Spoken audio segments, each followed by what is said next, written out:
Effective immediately, all employees are expected to comply with revised dress code standards as outlined in Section 14B of the updated HR Handbook. Failure to present a professional appearance, specifically regarding fabric choices that deviate from traditional weaves, may result in disciplinary action. That email hit inboxes at 7:03 a.m. on a rainy Monday, timestamped before Tiffany had even finished microwaving her crusty egg white frittata. The subject line, Sparkles, let's look our best team. Sparkles with emojis. Tiffany's signature flair. Sarah read it twice, jaw tight, sipping her bitter black coffee in the corner cubicle near the copy room. The one with the flickering fluorescent light that made everything feel like a hostage video. Of course, she knew exactly who the message was aimed at. No one else in the entire compliance department wore charcoal gray wool pants from Brooks Brothers. Everyone else either showed up in ill-fitting khakis or resorted to those cheap Amazon pencil skirts that rode up like they had a vendetta. But Sarah dressed like she gave a damn quietly professionally, and that made her a target. Tiffany, 31, HR manager, faux feminist tyrant in nude heels, it did out for Sarah ever since the day she discovered their salaries weren't as far apart as she thought. Brenda, her clipboard-toting minimally, asked if Sarah's mature wardrobe was inspired by old FBI dramas. The laughter from that comment still echoed in the hallway sometimes, but Sarah hadn't blinked. She never did. That was her power. Not theatrics, no eye rolls, just brutal, infuriating calm. She took the morning to do what she always did, real work. Scanning through contract stipulations from the Department of Defense, cross-referencing clearance schedules, and double-checking every data classification tag before pushing them into the internal system. It was invisible labor, thankless and absolutely essential. And she was damn good at it. Most people in that building didn't know what CUI stood for, let alone how to file it. Sarah had recently passed a months-long vetting process that would have turned a lesser soul inside out. Interviews, background checks, even a surprise home inspection where two humorless men in government-issued trench coats asked about the frequency of her internet router resets. The reward, a slim, nearly unnoticeable badge embedded with a black-level security chip. The highest clearance issued by DSS for civilian contractors. She hadn't told anyone. Why would she? That kind of power didn't belong in the mouth of an office gossip like Brenda. The badge stayed tucked inside a reinforced leather case in her purse, quiet, hidden, waiting. At 10:17 a.m., Tiffany walked by with her usual fanfare, heels clicking, perfume cloud choking the oxygen out of the hallway, and made a dramatic U-turn into Sarah's workspace. "Oh, hey Sarah," she said, drawing the words out like taffy. "Just wanted to check in. You had a chance to review the updated attire policy." Sarah didn't look up. "I have. Nothing in there applies to me." Brenda materialized 2 seconds later as if conjured by mean girl sorcery. "It's just that we're really trying to create a unified aesthetic, you know," she chirped.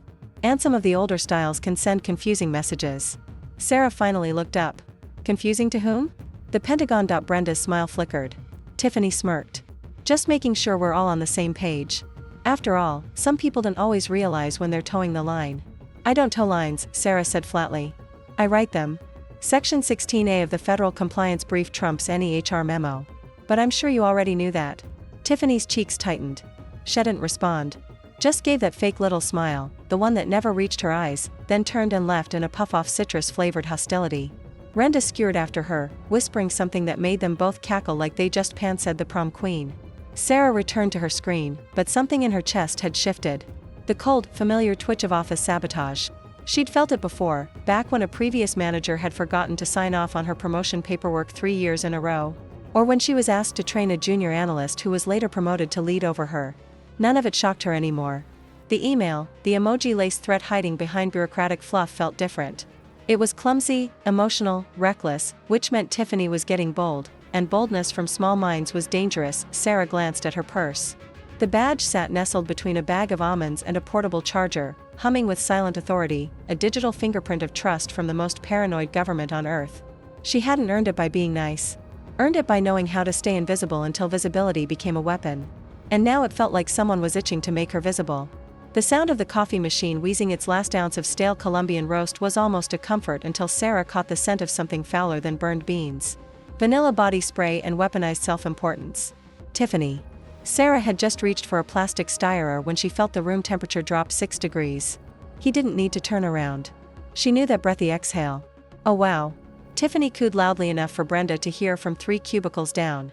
"Sarah, those pants are interesting." Sarah blinked once slowly. The trousers were a tailored pair of slate gray mid-rise with a subtle herringbone pattern so fine it might as well have been woven by ghosts. But in Tiffany's court of law, fabric patterns were now apparently felony-level offenses. Tiffany circled her like a lioness that overdosed on LinkedIn affirmations. I just wasn't sure if you'd gotten the update last week about textile conformity. Section 14b. You did read the handbook, right? Sarah took a slow sip of her coffee. I edited the handbook for grammar. 3 typos, by the way. Tiffany gave a shrill laugh and placed a hand on her hip. We just want to be consistent across department, that's all. Those pants, a chic in a Downtown Abbey sort of way, don't quite align with the traditional weave requirement. Behind her, Brenda had materialized like a wart. It's about cohesion, she chirped as if they were part of some high-fashion cult.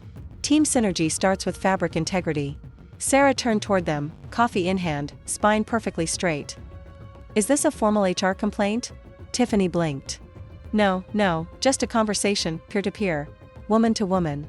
Good, Sarah said, 'cause this woman's contract doesn't include conversations based on personal taste masquerading as policy. From the corner of her eye, she saw Mark, her direct supervisor, hovering awkwardly by the hallway. He clocked the scene, made eye contact with her, then promptly pivoted and vanished into the nearest stairwell. Like the coward he was. Not even a nod, not even a shrug, just a gutless disappearing act. Tiffany took a step closer, voice lowered, but still sugary. All just trying to make sure we're seen as reliable professionals, especially with sensitive work coming up. Hall contracts and all that. Wouldn't want the wrong impression given. So she did know something was brewing, even if she didn't know what. The black badge hadn't gone unnoticed after all. Maybe she'd caught a glimpse. Maybe Brenda had snooped. Either way, the dress code wasn't about pants anymore. It was about control, about sending a message. Wrong impression, Sarah said, leveling her gaze. From whom? The Department of Defense. I think they care more about redacted files than pinstripes. Tiffany stiffened, the smile cracking ever so slightly. We just have standards. You have obsessions, Sarah said calmly. I have clearance. That landed like a punch. Tiffany opened her mouth to respond, but found nothing clever to say. She gave a tight, performative shrug and walked off, not before glancing down at Sarah's trousers like they'd personally insulted her diploma from whatever HR boot camp she'd frothed her way through. The hallway buzzed again. No one said a word, but Sarah could feel eyes burning through frosted glass, pretending not to stare. Corporate theater. Everyone always claimed to hate drama until it came with front row seats and bad coffee. She walked back to her desk in silence. Each click of her heel carving a deeper line between restraint and rage. She didn't slam her keyboard. She didn't send a flaming email. She just stared at her screen for a moment longer than usual, then she opened her locked drawer and pulled out a notebook. She flipped past the pages of policy notes and compliance diagrams until she found the one labeled lines crossed.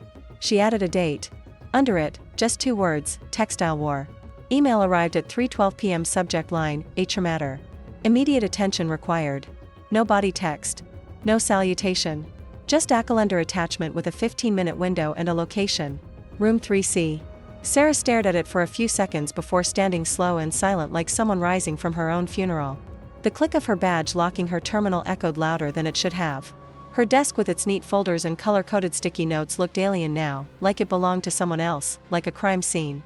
She walked down the hall with all the ceremony of a condemned woman on her final stroll, past the interns pretending to look busy, past Mark's office, door shut, blinds down, coward. Room 3C was already occupied when she arrived. Tiffany was seated at the head of the small conference table, her iPad angled just so like she was hosting aided talk on weaponized condescension. RA sat to her right, fiddling with a pink gel pen like a nervous squirrel. On the left sat Mr. Calb Morton, Senior Operations Manager. A man who'd once congratulated Sarah on a 72-page audit brief by saying, "That's a lot of words for compliance stuff." He now looked deeply uncomfortable. As if he'd been promised a simple witness role and not the chance to star in an execution. "Sarah," Tiffany said, tone dipped in fox warmth. "Kay joining us." "I was ordered to," Sarah replied, saying herself with the quiet grace of someone about to lose everything and still refusing to give them the pleasure.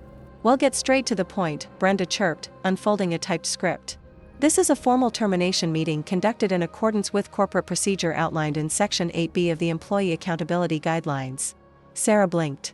Tiffany continued, eyes gleaming to repeated non-compliance with our updated dress code policy and a demonstrated pattern of insubordination when addressed. "The company has no choice but to terminate your employment effective immediately," Brenda handed Sarah a 2-page document with the words "Final Notice" printed in bold red letters across the top like it was a parking ticket. "You've been warned multiple times." Tiffany went on. "This morning's confrontation was simply the last straw. Sarah scanned the document. Her name, her employee ID, the word defiance appeared 3 times. There was no mention of her clearance level, no mention of her work output, which was spotless. Just phrases like workplace cohesion and cultural tone setting. She felt nothing at first, no tears, no anger, just a cold vacuum in her chest, sucking out the last bit of belief she'd clung to that professionalism still meant something. I see, she said, voice even. Just to be clear, I'm being terminated for a pattern of dress code violations. Tiffany nodded. Among other behavior concerns. Yes. Such as Brenda looked flustered. Tone resistance comments that have been interpreted as undermining leadership, including your own. Tiffany's smile flickered. Let's not make this harder than it has to be. Sarah gave a dry laugh. No joy behind it. You already did that when you turned woven wool into a crime. Tiffany leaned forward, smug. Understand this is difficult, but as we say around here, policies are only as strong as our willingness to enforce them. From behind Sarah's locked terminal, still visible through the glass wall of room 3C, a blue notification flashed across the screen. None of them noticed it at first, but Sarah did.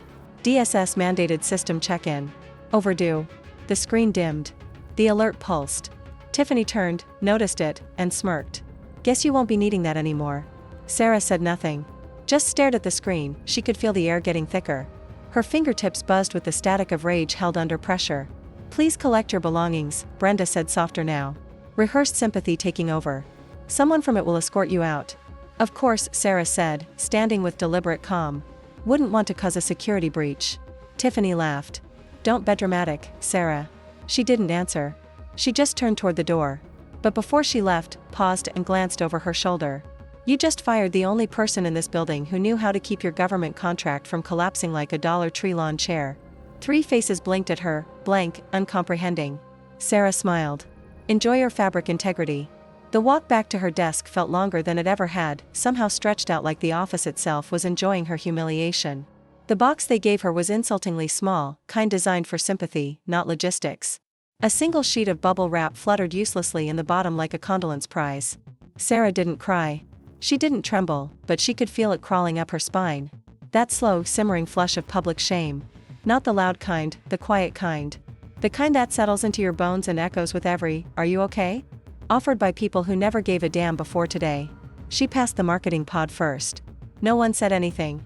Rachel looked up, blinked, then quickly bent her head back to her screen. Jason gave a half-hearted nod like they'd run into each other in the frozen aisle at Trader Joe's, not 5 feet from the open wound of her career. Next was accounts receivable. One of the interns mouthed, "I'm so sorry," with the kind of panicked eyes normally reserved for funerals. Sarah gave a polite, dead-eyed smile. She kept walking. By the time she reached her cubicle, Ark was standing there, useless as ever, hands in his pockets like a guilty teenager. Hey, he said, clearing his throat. Sorry to see you go, Sarah. She tilted her head. Are you? He opened his mouth, but no sound came. After a beat, he nodded. Well, good luck out there. Then he walked away. She stared at his back as it receded down the hallway, vanishing into the warm safety of managerial spinelessness. It was perfect, really fitting exit gesture from a man who once spent 10 full minutes in a meeting, explaining the importance of being a team player, while she silently fixed a federal compliance error that would have cost them 6 figures. The desk itself was still hers at least for the next 10 minutes. She began packing with quiet efficiency. The framed photo of her and her sister at Arches National Park. Her personalized mug that said trust but verify. Legal pads scribbled with notes on procurement protocols. A small cactus she'd nursed back to life after Brenda overwatered it last year, possibly on purpose. Everything went into the box except the badge. It lay beneath her keyboard, right where she always kept it, shielded from view, its black surface, unmarked, save for the government-issued RFID number embossed near the bottom. She picked it up gently like it was a matchstick with the power to burn the whole place down. He took out the protective sleeve from her purse, a thick black envelope lined with arid blocking mesh. It was labeled property of DSS do not discard. She slid the badge in with the care of someone locking away a loaded gun. Tiffany had smirked at that screen alert. Didn't Heaven ask what it meant? Didn't know what it could mean. Sarah zipped the bag and slung it over her shoulder. She looked around one last time, not at the people, but at the paper. The files, half-finished data logs still blinking on her screen. Each one a tiny thread holding together a $50 million contract. Threads she'd been stitching alone for months, now frayed, now untended. She walked to the elevator. No one followed. At the front desk, it was waiting. A thin man in a faded hoodie who couldn't meet her eyes handed her a sealed envelope. Final paycheck and Cobra info, he mumbled. Lovely, she said, dropping it into the box like garbage. The elevator doors opened. She stepped in, turned around, and as they closed, she watched the lobby shrink away. The glass walls, the fake smiles, the fake plants, the fake everything.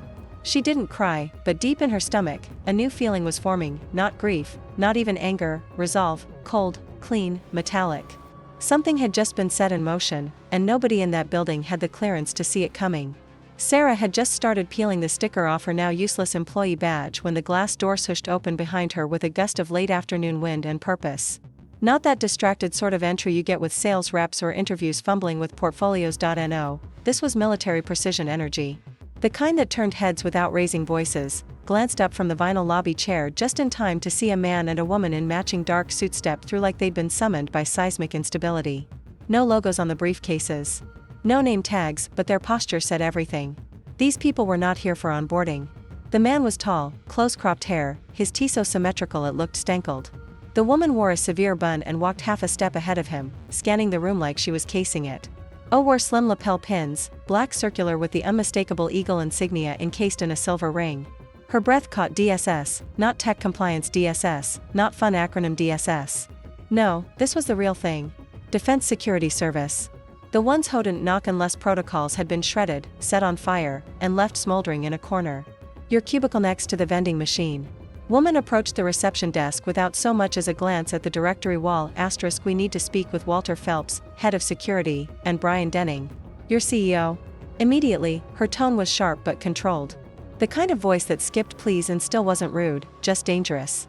Reception stammered. They're both in meetings right now. Can I? The man leaned in. Note a request. Reception froze. Picked up the phone. Something with the speed of someone who didn't want to be held responsible for what happened next. Sarah sat still, the envelope with her final paycheck crinkling in her lap.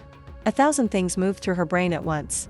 Payroll dates, severance math, the leftover yogurt still in her desk drawer. But they all burned away in the face of one searing realization. The system check-in, the badge deactivation, the overdue protocol. They had noticed. The government had noticed, which meant someone had finally opened the wrong file without authorization. Or maybe they tried to access the shared drive she'd partitioned off per DS instruction. Maybe Tiffany, in her infinite genius, had signed the offboarding checklist without running a security wipe. Whatever the trigger was, it didn't matter now. It was happening. Her fingers trembled slightly as she adjusted the strap on her purse. She kept her head down, feigning disinterest, but her ears were locked in. Receptionist hung up. They'll be down in just a minute.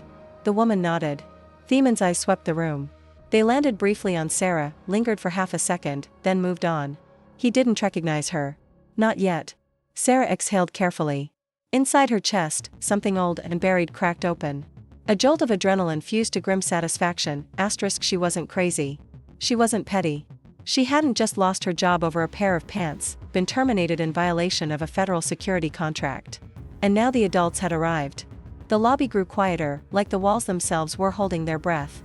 2 marketing girls emerged from the elevator, giggling about some Slack thread, then fell silent when they caught sight of the suits. One of them mouthed and pivoted back inside. Sarah sat still, composed, but deep down her world had tilted, not backward, forward. In the gravity of that slow motion shift, the humiliation of the past hour was burning off like mist under a blowtorch. They didn't know what they'd done, but they were about to. The elevator dinged, a fast one, executive override. Sarah didn't have to look up to know who would step out. She could already hear it. The tight clack of heels trying too hard not to sound frantic.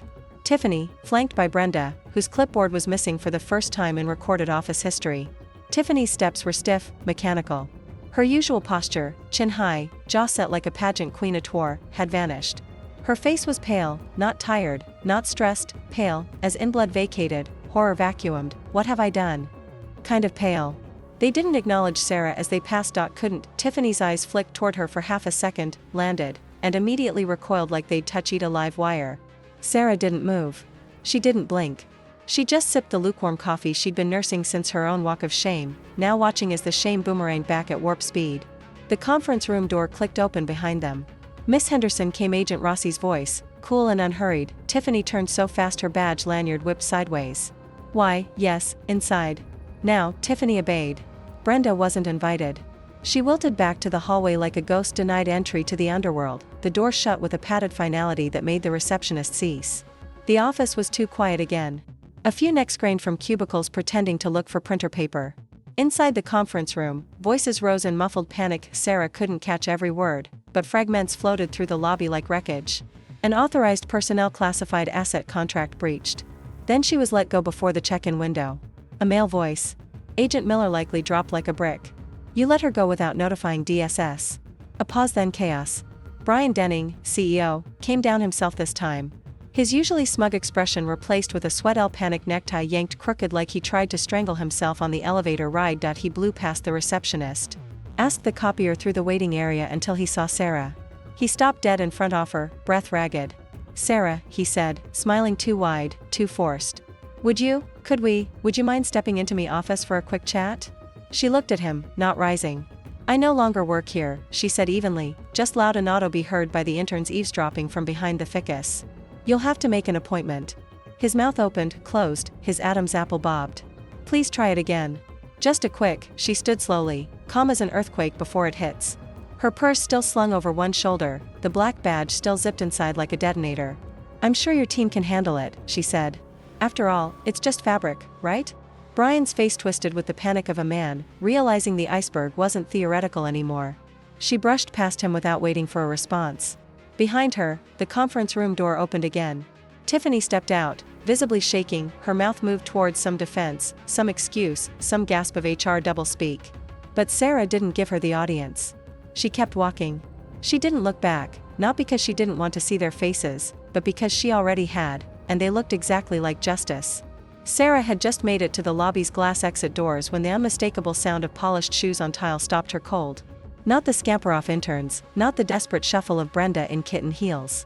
No, these footsteps had weight, authority, purpose. She turned just as Agents Miller and Rossi approached her from behind. Miss Givens? Agent Rossi asked, her tone clipped but respectful. Sarah raised an eyebrow, half turning. Still am, unless you'd like to revoke that, too. Agent Miller gave the faintest smile. We understand today's events were unexpected. We'd like a moment of your time behind them. Elevator pinged again, the doors parted to reveal Brian Denning, breathless, followed by Tiffany, eyes red, makeup stray. Fresh face of corporate comeuppance.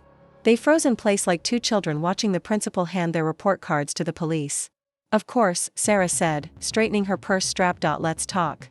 The agents flanked her, one on each side, walking her back toward the conference area, not into the room where the execs had been spiraling minutes earlier. Instead, they paused near the reception area where everyone could see. The message was clear. She wasn't being taken anywhere. They were speaking with her voluntarily, respectfully. Miss Given, Agent Miller began, we're reviewing the clearance oversight and response protocol relative to your termination.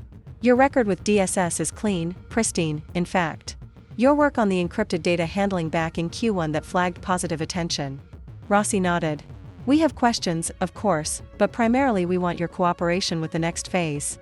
The contract still exists. The mission hasn't changed, but the contractor might. Sarah took a breath. Cold, heavy clarity was beginning to settle in her bones. This was the moment everything turned. She glanced sideways. Brian Denning was standing near the ficus, sweat soaking through his dress shirt like a raw test of regret. Tiffany looked like she might faint. Brenda had vanished, probably dissolved into her clipboard. Brian stepped forward, voice trembling with the urgency of a man watching his career circling the drain. Sarah, misgiven look. Let's be reasonable. Obviously, things were mishandled on both sides. I'd like to formally offer you your position back. She didn't respond. And a raise, he added quickly. 10%. Number 15. Full reinstatement. Senior title. We'll put it in writing right now. Everyone in the lobby froze. The receptionist stopped typing. A junior exec paused halfway through her vape outside the window. Even the ficus looked offended. Sarah tilted her head, eyes calm and merciless. The salary you could afford, she said, wouldn't cover the therapy required to forget working for you. Dead silence. Brian's mouth opened like he might object, but nothing came out. He turned back to the agents. Where would you like to talk? Agent Rossi gave a small nod. We have a field office across town, but no rush. You're not under review. We're simply inviting you to help fix what they broke. Sarah smirked, finally allowing herself the pleasure of it. They broke a lot. Agent Miller held the door open for her. As she walked out between the agents, past the stunned faces, the frozen fear, and the now irrelevant org chart, Sarah felt the last trace of humiliation drain from her blood like poison being drawn from a wound. She wasn't rehired. She'd been upgraded. They hadn't made it 3 steps toward the parking lot when Agent Miller's phone buzzed. He stopped mid-stride, checked the screen, and muttered, "1 minute." His voice didn't change, but Sarah saw the flicker of something new in his eyes. Confirmation. The kind that comes at the end of a long string of escalated red flags. Turned on his heel, and walked back into the building, motioning for Agent Rossi Tosti with Sarah. "Won't take long." Inside, chaos had settled into that eerie corporate silence, the kind that happens after a fire alarm, where everyone pretends to work, but only stares at Slack, waiting for disaster to bloom. Sarah didn't follow, but she could see through the glass. Agent Miller didn't knock. He walked straight past reception, past the panic-stricken executive assistant, into the fishbowl conference room like he owned it. Brian Denning stood there, hands on his hips, trying to maintain the posture of a man still in control of something. Miller dropped a single manila folder onto the glass table. The conversation started low, clipped. Brian's jaw moved faster than his words. Tiffany hovered behind him like a ghost tied to the scene of her own crime. Then Miller opened the folder. From outside, Sarah watched it all in quiet. Razor-sharp focus. Brian leaned forward. His face changed. The kind of change that doesn't happen gradually. It snaps. First denial, then recognition, then devastation. He sat down hard like someone had knocked the spine out of him. Tiffany took 1 step back, then another until her back hit the glass wall. Agent Miller's voice was no longer low. It carried mishandling OFA cleared federal asset. Irreversible chain of internal security violations, no less than 6 failed protocols, all signed off by your HR department. Brian stood up again, trembling. "There's got to be some fix, a clause, a workaround. This contract is our lifeline." Miller didn't flinch. "Your eligibility for the $50 million federal contract is now void. The breach triggered a full DSS audit. Your company is being placed under review. Effective immediately." Silence. "Then older Miss Tiffany Hastings has been flagged as the origin point of the breach. Her credentials are now invalid. Expect formal communication by the end of the day." That landed like a sniper shot. Tiffany collapsed into the nearest chair, blinking like she'd just been yanked out of a dream. Sarah saw her lips form the word "how," but noon answered. The door hissed open and Agent Miller stepped back out. Sarah raised an eyebrow. "All good," he nodded once. "Been notified." A few paces behind him, Brian stepped into view, deflated, sweating, eyes hollow. He looked at Sarah like she held the detonator because in a way she had, and she hadn't even pressed the button. He opened his mouth, but nothing came out. Tiffany followed a second later, mascara streaking like prison bars down her face. She wouldn't look directly at Sarah. Couldn't. Sarah didn't gloat. She didn't smile. She just stared. This wasn't satisfaction. This wasn't revenge. It was something cleaner, something colder, like watching a ship sink that should have never been seaworthy to begin with. The building behind her was still standing, but the world inside it had collapsed. The glass door side shut behind her one last time. No box in her hands. No cardboard trophy of corporate exile, just her purse, her badge. And the scent of scorched ego wafting from the building like smoke from a controlled demolition. Air outside hit different now, sharper, cleaner, charged with the static hum of something not yet written. Sarah stood for a moment on the concrete landing, watching the clouds break apart overhead like even the sky had decided the day had earned a little theater. Agent Rossi caught up a few paces behind her, heels clicking with casual authority. "You handled that well," she said. "I handled that quietly," Sarah replied. "There's a difference." Rossi smiled, kind that actually meant something. She reached into her coat and pulled out a simple cream-colored business card. No title, just a name, a direct number, and a discreet DSS seal pressed into the paper like a watermark from Olympus. "We subcontract oversight roles," Rossi said. "Especially when a primary contractor is compromised, as yours clearly was." Sarah turned the card over between her fingers. "I assume the pay is better," Rossi gave a small nod. "Better cleaner, Sarah?" Sarah raised an eyebrow. "You work for the federal government. Sanity is not the word I'd use. We prefer working with people who understand protocol," Rossi said, her tone dropping half a notch into something more deliberate. "People who don't flinch when idiots in HR try to wield power they don't understand. People who know how to handle chaos and keep their mouths shut until the right moment. A pause and the government still needs this project to happen. Sarah, the file doesn't go away just because the contractor self-destructed. Give us a call next week." She tapped the edge of the card twice against Sarah's palm before slipping her hands back into her coat and walking off with the ease of someone who already knew the ending. Sarah stood there a while longer, watching Rossi disappear around the corner, the buzz of traffic returning to fill the air. World continuing like none of this had happened. And maybe to the world, it hadn't. But to her, this was the world now. Not office birthday cakes, not synergy huddles. Not passive-aggressive calendar invites disguised as performance threats. Not pleated slacks on men who couldn't spell compliance but made six figures anyway. This world, the real one, was forged in silence and sealed documents and codes that didn't belong on whiteboards. Was built by people who understood gravity. And finally, she wasn't just floating in it. She was anchored. Sarah slid the card into the same pocket that held her badge. Then she walked to her car. No glance back, no slow motion goodbye, just sunlight, metal, and the strange comfort of knowing the house had burned down. And she was the only one who walked out without a single blister. Let them rebuild. Let them scramble. Let them wonder how she's sleeping at night. Spoiler like a goddamn diplomat. Thanks for joining the fun, you office survivors. Subscribe for more switch flicking drama. Let's make your former coworkers sweat.